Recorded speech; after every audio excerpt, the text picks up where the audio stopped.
Hey everybody, it's Mike here. Thanks for checking out my channel. Today we're going to talk about a very important game. This game actually originally came out in 1994 and it was recently remade. It's on PC and it's soon to come on PS5 and PS4. It's System Shock. So System Shock is actually the spiritual successor to games like Bioshock. And it really pioneered the immersive sim type of game. I was really excited to get it on PS5, but I said screw it, got it on the PC just because I wanted to get my hands on it. But nonetheless, I'm having a lot of fun with it. So this is a type of game that won't hold your hand at all. It's not like any of the type of games you see nowadays. It kind of throws you in there and you're in an environment that's very hostile. And I gotta be brutally honest, this game might not be for everyone, okay? Because this game is extremely difficult and the level design is not what you would usually find in a game in 2023. For example, this game kind of throws you there. A lot of the storytelling is done through the environments around you, right? You have this AI that's trying to kill you, make your life very difficult, and a lot of the story you get from the different audio logs, kind of like you would get from a Bioshock. Now in this game, you start off as a hacker, and this hacker gets caught, and is pretty much given a choice whether to get killed or to hack into this AI and pretty much disable its ethics restrictions. And you can see where that's going, right? So after that starts the first cutscene, the rest of the storyline, a lot of it, like I said, is done through environment, where you quickly find out it's a horrible decision to remove this ethical restraint, and everyone in this station is transformed into like this mutant, and you're pretty much screwed from there. Everyone's out to kill you, including the AI and all the mutants in this station. And it's kind of your job to resolve the mistake of unleashing Shodan and shut her down, because Shodan has plans to not only take over the whole station, but also the planet Earth. So it's your job to kind of save everything and kind of undo this mistake you made. And then the story goes from there. And you gotta love the environmental storytelling. For example, you'll be listening to an audio log of someone who's made it certain distance in the space station, and you kind of have to take it from there, from where they left off, and just little things like this. In terms of the level design, this is very maze-like, so not a lot of people are going to be down for that. It's not that open world, cyberpunk world. Not saying that it's linear, because this is an open space station. There's the various different floors. There's various different stuff, like different items to find. So exploration is rewarded, but you will get lost. And this game, like I said, doesn't really hold your hand. But then again, that freedom is great. But if you take a wrong turn, you know, you die too many times, you waste bullets, it's really going to hurt you later in the game, and it could affect your save files. So you really got to strategize your next steps and just to make every shot count. You know, and your different type of ammo types will work better against certain enemies. So it's this constant puzzle of figuring out what's the best resource to use at a certain situation. But at the same time, you're really trying not to burn through those extremely valuable resources. So it's a very healthy battle between the two. And this psychopathic AI will do anything to make your life difficult. It'll keep sending enemies your way. And just some of the dialogue in this game is just awesome. Just everything voiced by Shodan is just 10 out of 10 perfect. I love the villain in this game. It really keeps you going. So you're going to spend a lot of your time piecing things together from various audio logs, you know, fighting off different security systems that are under the command of this psychopathic AI. Now, would I say this game is like a horror game? I mean, if you think of it, it should be, right? You're in a space station, different monsters trying to kill you. Now, but at the same time, it doesn't have that feeling. It's more of a dungeon crawler.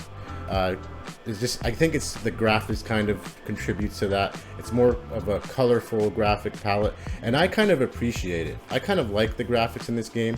They're simple in nature, but they really do the job, and it's a great looking game. It's not like your AAA graphics by any means, but I don't think the developers were aiming for that. I also really like the lighting in this game, just from how the metal reacts to the neon lights. Everything comes together great, and the shadows and the lighting is exceptional. So, and I also see where they were going from this. I know the original System Shock was more colorful, and then System Shock 2 had a more dark horror vibe. So they kind of went back to that original colorful palette.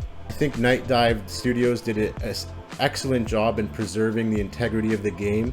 They didn't change everything and redesign everything. They just put a nice fresh coat of paint.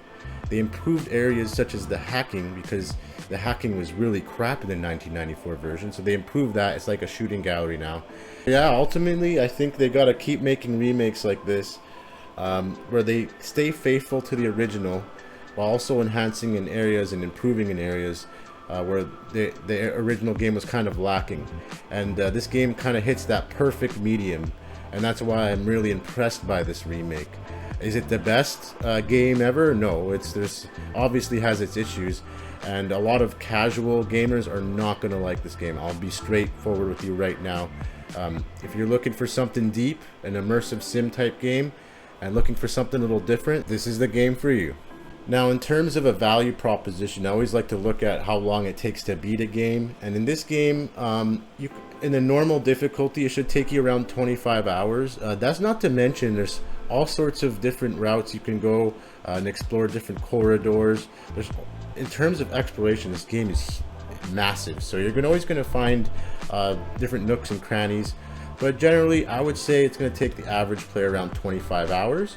And that's quite a bit of value. And there's also a lot of replay value. There's going to be a lot of different sections of the space station you haven't explored yet. That being said, the hardest difficulty in this game requires you to beat the game in 5 hours. So good luck with that. That's not something I'll be attempting anytime soon. I honestly have a hard enough time getting through this game on normal, saving up on all the ammunition. I couldn't imagine playing this game on hard. So I'm not that hardcore of a gamer where I would subject myself to that, but I'm sure there's many others who will.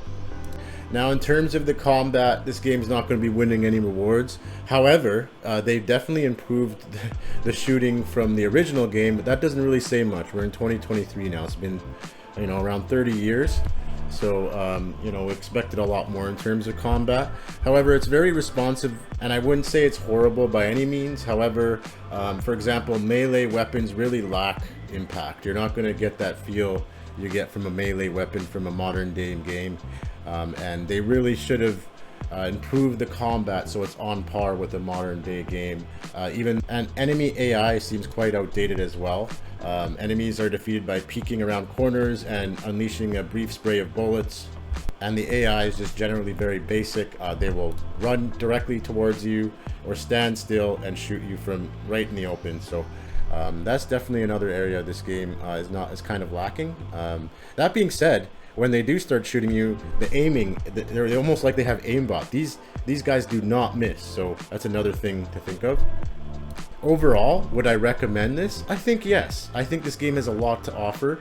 I think it's a lot different than what you're going to get. So it's not your typical AAA game, but this game has a very important part in gaming, and it's a pioneer of the immersive sim for the reason. So for those who love Bioshock like myself and want to kind of see what came of that, like how did Bioshock came to be, or that style of game, this game's right up your alley. And this game is very immersive, a lot of fun.